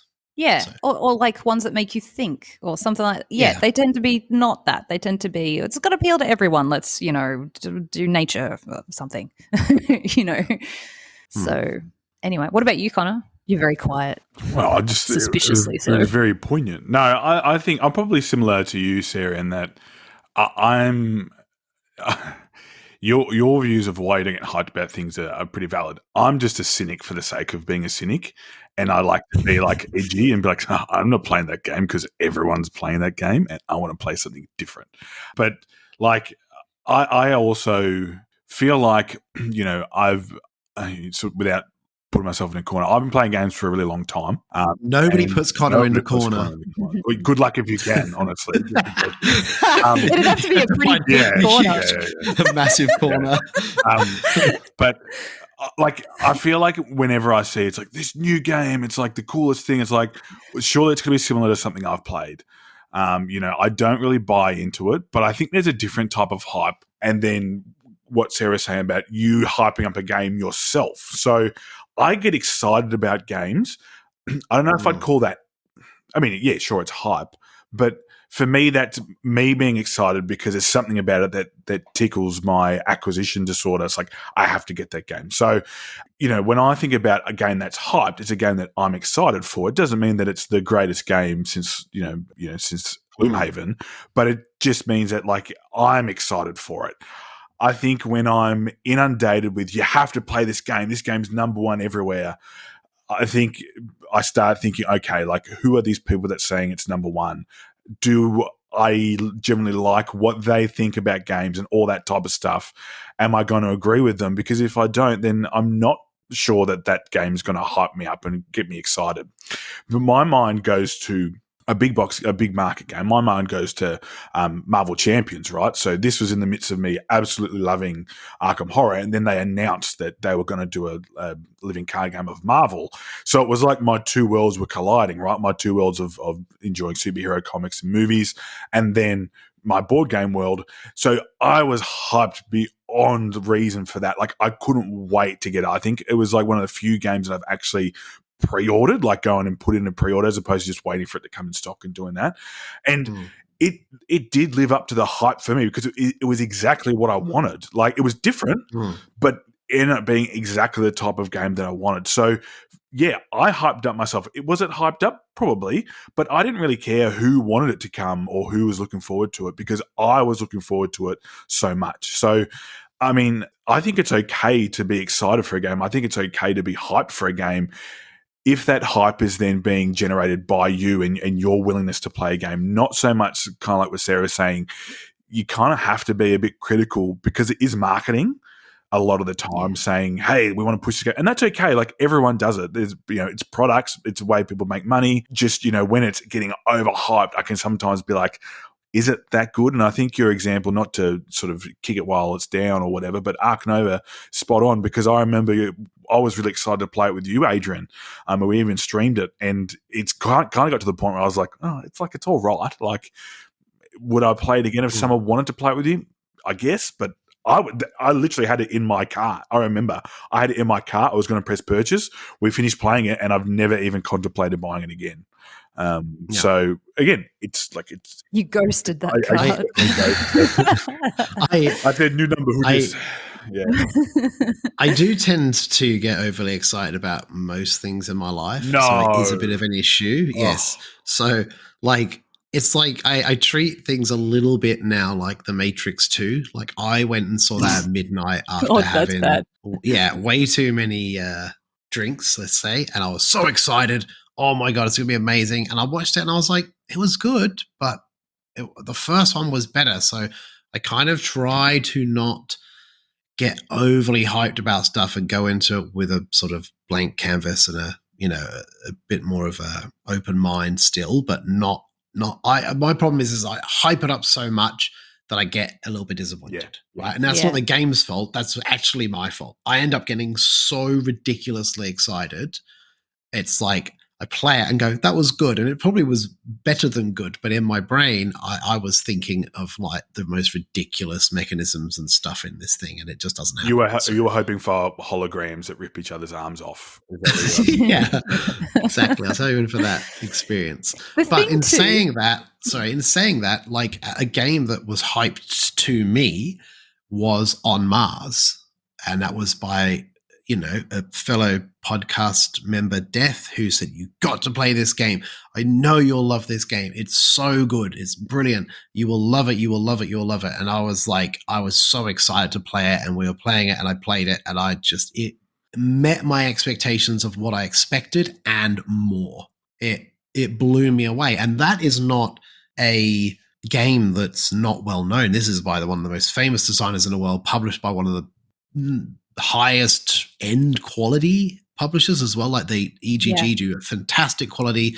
It's always in that lovely big box, Ian O'Toole artwork. Like that was before I knew much about all that kind of stuff. And that game blew me out of the water, and I thought it was fantastic, and it still lives up to its replayability now. Do you know what I mean? Like I play that now and it's still fantastic. Yeah, I mean, I wouldn't even call that hype. Like, to me, hype is something that is a created thing. And I think that, like, Vital Games and Eagle Gryphon, I don't actually see them advertising those games that much because they don't need to, because they've got a cult following now. And that to me is like a different thing. It's like just word of mouth, like fans to fans talking and saying, there's a new, Vital Serta game coming out. Have you tried it?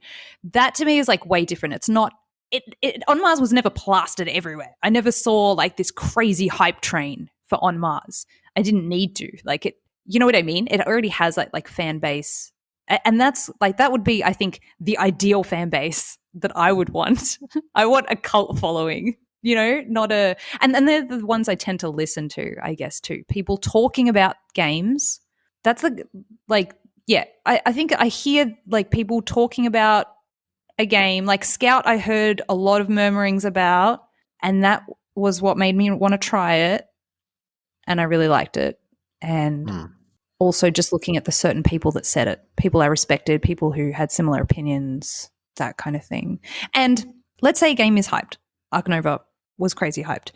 You don't have to go and buy it like straight away. You can wait. You can wait and see what happens when the hype dies down. When the hype dies down, are people, like you said, Adrian, are people still playing it? Are people still excited about it?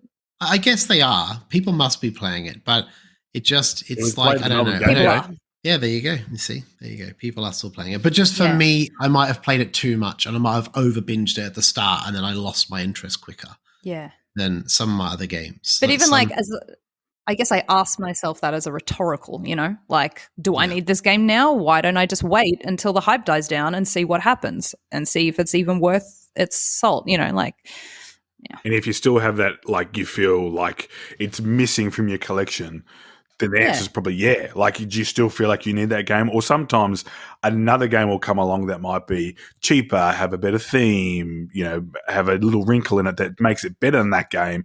And all of a sudden you go, oh, well, like, that was the hot thing 18 months ago, but this is, for me, a lot better. And I find that happens quite a bit, more so now with the amount of games that are being produced, rather than sort of, 5, 6, 7 years ago when I first started getting into collecting and playing board games again. Yeah, you got to be more discerning. Like you say, there's so many games now, so you can't own them all.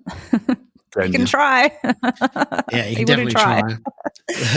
Mike tried, and now I think he's stopped trying. Yeah, he's stopped trying now. He's stopped trying. He's not doing died off, that's for sure. Yeah. He doesn't buy 50 at once in a day. Mike gets the rare games now because he orders them from Germany. Like all his those fancy. He's found a niche and he's going with that. Good instead. on him. Good on him. Good on him. So let's turn that into a question.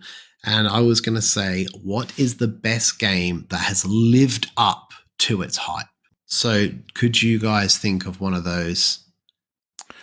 out of the box. And that could be personal hype, other friends talking about it, you playing the game because someone went, you have to play this. I know you're going to love it. And you went, wow, that was like phenomenal. I think horseless carriage. Yeah, whatever. Yeah, there you go. I think like overall, not just me personally, like if I was to ask of board games, I'd say Gloomhaven probably lived up to the hype. In terms of what it provided, all that type of stuff. Isaac came out and said, this game is going to be completely different to anything that's been before. And it was excellent at the same time. For me, I think it's got to be, because of my own hype train in my brain, it's got to be Marvel Champs, because it was just like it was fever pitch.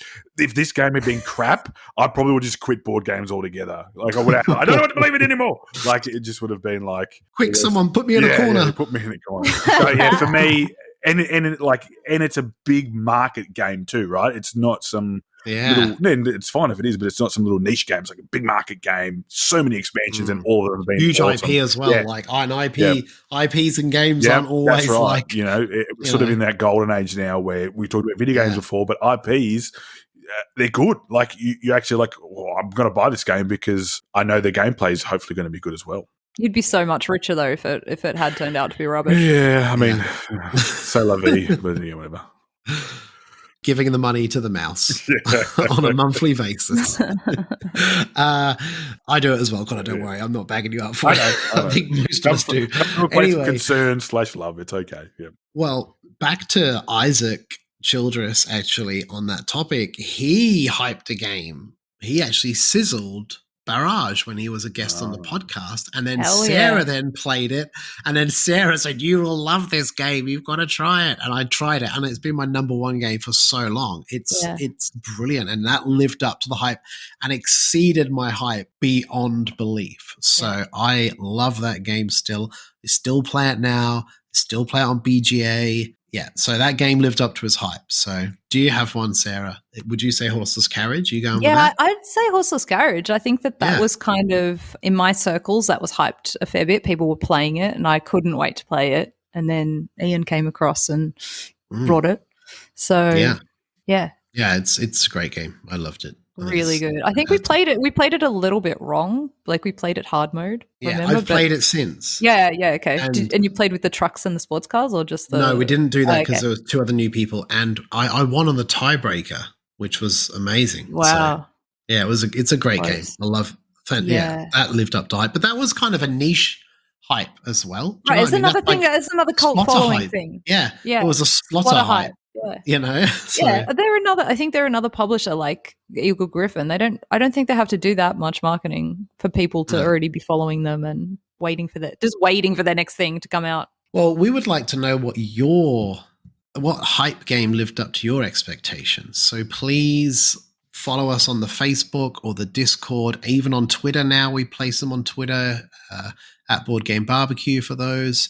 And just join in the conversation. It's always fun. It's always some quite funny banter between everybody, and just really good conversation. And everyone has their own opinion. So I think this one's going to be really interesting. Yeah. I think there's going to be some people with stuff to say, which I'm really excited to read and not get involved with, just read.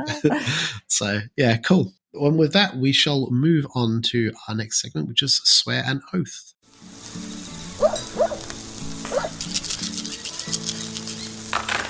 Shout outs for our Patreons. This podcast was brought to us by Erica Wheeler, Jameis McNearney, Jace, and also Craig Summerton. So we really thank you guys for your support. Like, we couldn't do this podcast without you guys. Huge thanks to you guys. And if you want to check out some of our Patreon content and other things of that kind of content stuff, we actually do different things on our Patreon now as well. We do like some pods, we do some conversation pieces, different things. We're having a party tomorrow. I don't know Jackbox what time. Party. 10, it's 11. We've had the party. Yeah, we do. Oh yeah, we would. Oh, we've had the it's party. In the past. Because we're recording it. Yeah. It's already happened. We break the space-time continuum every time. Yeah, we do. Ignore me. Ignore Sarah. We'll move on. But we do Jackbox events. We do meetups. We do different things. So that's Patreon /Board Game Barbecue. we also have obviously all of our different socials and communities. Just jump on in, say hello. A whole bunch of people joined this morning. It was really cool chatting with them and seeing what games they'd played this weekend, what they'd intended to play, what games they've been enjoying recently, and everyone just jumping into that conversation as well, which is great.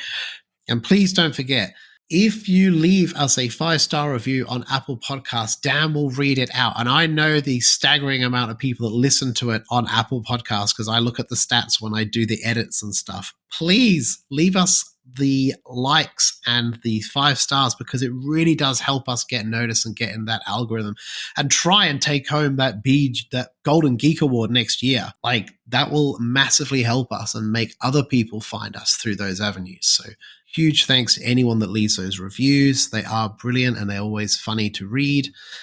And all the links for all of these things will be in our show notes. So, swear an oath. Connor, talk to me. My oath was to play my physical copy of Distilled, and I did do that. I'm actually going to try and play it with my family when they come and visit this week. So I think it's cool, right? Like, you put the different elements of the alcohol together. You might, put expensive bits and you draw it out and you end up making crappy vodka again in a steel barrel. Like, it's just funny. And then you can make your distillery look fancier. You can go and get better products. It's just a cool little, I don't know what type of game you'd call it, actually. Like resource management, card shuffler. I don't know. Is card shuffler a genre? Is now. It should be. The card shuffler. Being a dealer in poker is a genre of a game. So that was great. So I would like to play. I haven't played any expansion stuff yet, but I may or may not put that in when I play it with my family. But speaking of my family, so they are coming to visit. I usually get heaps of gaming done. And I actually got a game from you, Adrian. You provided me this game of a game that people are like, you would love this game. And I didn't play it because I was so scared of getting addicted to it all. And that is Unmatched. So I've got the Unmatched Teen Spirit expansion to play. Oh, like the box. So that's got Captain Marvel, Cloak and Dagger, and one more person. I can't remember. Squirrel Girl? Is it Squirrel Girl? It's cool if it's Squirrel Girl. I think it is. But yeah, so I think I'm either going to play that with my niece or I'm going to play it with my mum when she comes to visit because I think they'd really enjoy it. It's a one-on-one battler. So I've only got one. Yeah. I'm hoping it's good. I'm also hoping I don't really, really like it because I can't be getting into some other miniature card collectible game. I will be on the pretty likely though, isn't it? I'll be on the streets shaking a cup asking for money. So so I couldn't mind swear the next time on the game I will have played Unmatched Teen Spirit. No Nirvana included. Nice. Sarah, how did yours go, mate? So I've got my ongoing play all my games on my shelf of shame. I have played 10 so far. It started out that I had 27, so that should make 17. However, what did you buy? I did add some. I haven't added any recently, but I did add some to that. So I think it went up to 30. So I've still got 20 to go. I'm a third of the way through. So one of the ones I played recently was Bear Raid, which was so much fun. Yeah, I got to do that. I got to do that as a sizzle. Sorry? Yeah. Ryan Courtney game. Yeah, it's a Ryan Courtney game. I got this during the pandemic. And so it took me so long to play it because you need lots of people to play it. Yeah. You want 5 people or whatever to make it 4 or 5. Yeah.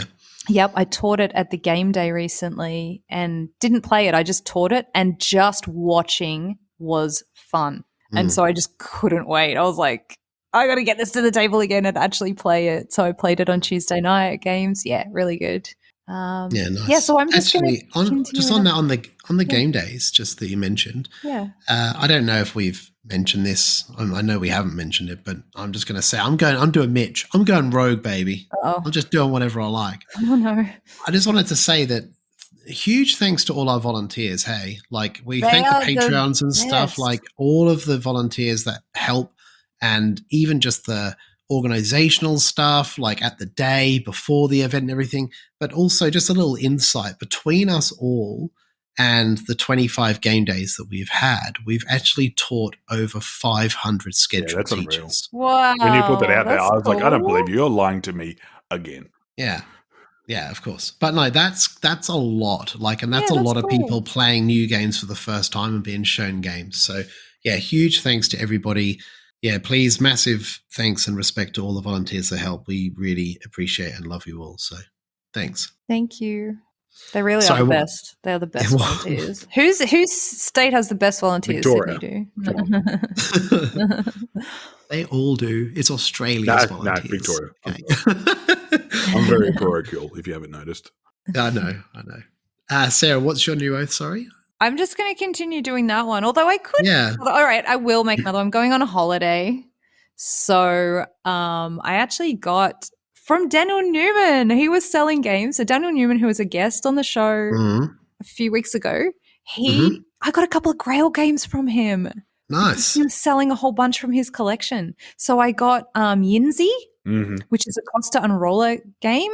And I love Costa's design so much, and he's a lovely guy. So I'm excited to try that. So I'll put that as my oath, and I'll play it with Mo when I'm over in the US. So cool. Yinzi. Yeah. Nice. And that leaves me. My oaths was to play D.E.I. and also play the Ratcatcher. Now, I have played D.E.I. and I have read the rules and played through a couple of turns of Ratcatcher, and it's still on that table over there on the back table. And I will continue to get that played. From what I see, I can see that tower defense thing that Mitch was talking about, like, for sure. It seems great as well. And like I said, huge respect to Matt Aslan for putting out that game. I think it was the right place, the right time as well for that game. Like COVID, solo, lockdown, solo-only game. And yeah, just the art's amazing. I love that unique look that he does. So yeah. Interest. I just want to get that played out. But I actually had a game which doesn't have any actual proper hype apart from my own. It arrived this week, and I am really looking forward to playing it, and that is Union Stockyards. And now we had Dwayne on the show just before the Kickstarter launched, and I really love these games that are deep-seated in historical things that I'm interested in, like, and the American meat market. I'm interested in it. Right. I like that. I'm actually smoking a brisket overnight right now. We had the vote for women, and we've got the US meat market. That's like the two most important things that's ever happened in the history of America right there. Yeah. So. No, I disagree. But anyway. What, the vote for women? No, the meat market one, obviously. Come on. Facetious. It's Andrew Bosley art. It looks beautiful. It's it's Kickstarted, self-published kind of thing. And yeah, I really want to see those stock markets and stuff in a game that's like 45 minutes to an hour and a half long. Just like Mini Express. I love Mini Express because there is that stock manipulation for a game that's not 9 hours long like a big 18XX. So I want to see what this lighter version of something like that can do and how that all interacts. And that also, Sarah, has real corporations, companies, real events that happened in the events deck that happen at the end of each round. So that are, it's tied to real historical events. So it's something else that's similar to the game you were talking about before. Cool. With that, that's the end of the show. That brings us to the end, guys. It was emotional, right? Connor's still in the corner. Sorry, buddy. Thanks, guys. And that's us. But thank you very much for listening. We really appreciate all your listens, and have a great weekend. Keep on gaming and join in the conversations on our communities. So thank you very much. Good night. Bye.